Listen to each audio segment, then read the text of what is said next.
ஒரு குறும்பு குட்டி குரங்குக்கு மிகவும் பசி. ஆனா காட்டில் எங்கும் ஒரு வாழைப்பழமும் கிடைக்கவில்லை.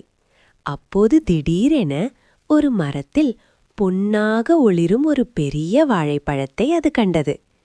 வாவ், இது என்ன மாயம் என்று ஆச்சரியப்பட்டான். ஒரு கடி எடுத்ததும் குரங்கு சூப்பர் வேகமாக மாறிவிட்டது. மின்னல் வேகத்தில் ஓட ஆரம்பித்தது. ஆனால் அது நின்று கொள்ள முடியவில்லை.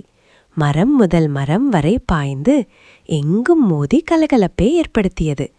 அதை பார்த்த நண்பர்கள் உடனே ஓடி வந்தார்கள். அனைவரும் சேர்ந்து ஒரு வலை போட்டு குரங்கை பாதுகாப்பாக நிறுத்தினார்கள். அதற்கு பிறகு எல்லோரும் சேர்ந்து பழங்களை பகிர்ந்து சாப்பிட்டார்கள். மாயம் தேவையில்லை, நண்பர்களுடன் பகிர்ந்தால்தான் உண்மையான மகிழ்ச்சி.